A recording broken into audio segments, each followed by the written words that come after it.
இன்றைக்கி சின்ன குழந்தைங்கள்லேருந்து பெரியவங்க வரைக்கும் எல்லாருமே வாரத்துக்கு ஒரு தடவையாக சாப்பிட வேண்டிய முருங்கைக்கீரை சாம்பார் எப்படி செய்யலான்னு பார்க்கலாம்.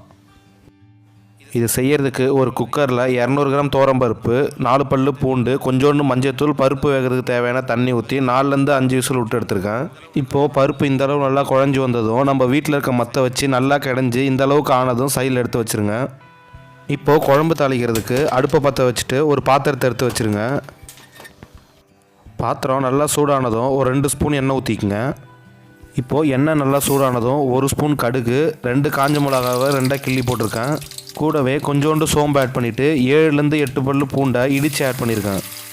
இப்போது கடுகு நல்லா பொரிஞ்சு வந்ததும் எல்லாத்தையும் நல்லா ஒரு டைம் மிக்ஸ் பண்ணி விட்டுட்டு இது கூடவே ஒரு கொத்து கருவேப்பில்லை, கூடவே 2 மீடியம் சைஸ் பல்லாரி வெங்காயத்தை பொடியாக நறுக்கி ஆட் பண்ணியிருக்கேன். அடுப்பை மீடியம் ஃப்ளேமில் வச்சு வெங்காயம் நல்லா பொன்னிறம் மாறுற மாதிரி வதக்கி விட்டுருங்க. வெங்காயம் இந்த அளவுக்கு நல்லா பொன்னிறமாக வதங்கி வந்ததும் கொஞ்சோண்டு பெருங்காயத்தூள் ஆட் பண்ணிக்கிறேன். கூடவே 2 மீடியம் சைஸ் தக்காளியை இந்த மாதிரி பொடியாக நறுக்கி ஆட் பண்ணி எல்லாத்தையும் ஒரு டைம் வதக்கி விட்டுருங்க. இப்போது இந்த வெங்காயம் தக்காளி எல்லாம் நல்லா வதங்கிறதுக்கு உப்பு ஆட் பண்ணிக்கலாம். நான் 1/2 டேபிள் ஸ்பூன் சால்ட் உப்பு ஆட் பண்ணியிருக்கேன். உப்பு ஆட் பண்ணிவிட்டு எல்லாத்தையும் நல்லா ஒரு டைம் மிக்ஸ் பண்ணி விட்ருங்க. உப்பு ஆட் பண்ணி ஒரு 10லேருந்து 15 செகண்ட்குள்ளே தக்காளி வெங்காயம் எல்லாம் நல்லா வதங்கி வந்துடும். இப்போது வெங்காயம் தக்காளி எல்லாம் இந்த அளவுக்கு வதங்கி வந்ததும் அடுப்பில் சிம்மில் வச்சுட்டு மசாலா ஆட் பண்ணிக்கலாம். நான் இங்கே வீட்டில் அரைச்சி வச்சுருக்க மிளகாத்தூள் 3 டேபிள் ஸ்பூன் ஆட் பண்ணியிருக்கேன். உங்கள் காரத்துக்கு ஏற்ப நீங்கள் கூட்டியே குறைச்சி ஆட் பண்ணிக்கோங்க. இப்போது இது எல்லாத்தையும் நல்லா மிக்ஸ் பண்ணி விட்ருங்க. இப்போது இதில் ஒரு சின்ன நெல்லிக்காய் சைஸ் புளியை தண்ணியில் கரைச்சி வச்சுருக்கேன். இதை ஆட் பண்ணிக்கலாம். இப்போது இந்த புளி தண்ணி மசாலா எல்லாத்தையும் நல்லா ஒரு டைம் மிக்ஸ் பண்ணி விட்டுட்டு நம்ம ஆல்ரெடி குக்கரில் வேக வச்சுருக்க பருப்பை ஆட் பண்ணிக்கலாம். இப்போது இந்த பருப்பு வேக வச்ச குக்கர்லேயே 1 டம்ளர் தண்ணி ஊற்றி அதை அலசி இதிலே ஊற்றிக்குங்க. இப்போது இது எல்லாத்தையும் ஒரு டைம் மிக்ஸ் பண்ணி விட்டுட்டு குழம்புக்கு தேவையான அளவு தண்ணி ஊற்றி மூடி போட்டு 5 நிமிஷம் வச்சுருவோம் கொதிக்கிறதுக்கு.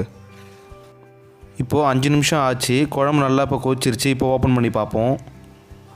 குழம்பு இந்த மாதிரி நல்லா கொதிச்சதும் இப்போ நம்ம தேவையான அளவு உப்பு ஆட் பண்ணிக்கலாம். நான் ஆல்ரெடி வெங்காயம் தக்காளி வதங்கிறதுக்கு ஆட் பண்ணனால இப்போ உங்களுக்கு தேவைக்கு ஏற்ப ஆட் பண்ணிக்கோங்க.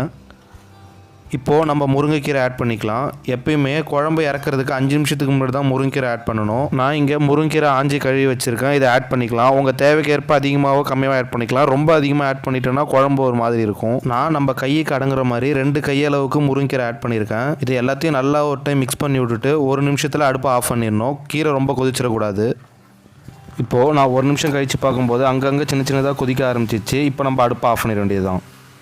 இந்த முருங்கீரை சாம்பாரை உங்கள் வீட்லேயே செஞ்சு சாப்பிட்டு பார்த்துட்டு எப்படி இருந்ததுன்னு கமெண்ட்டில் வந்து சொல்லுங்கள். மறக்காமல் நம்ம சேனலுக்கு ஒரு லைக் பண்ணிவிட்டு சப்ஸ்கிரைப் பண்ணி விட்ருங்க.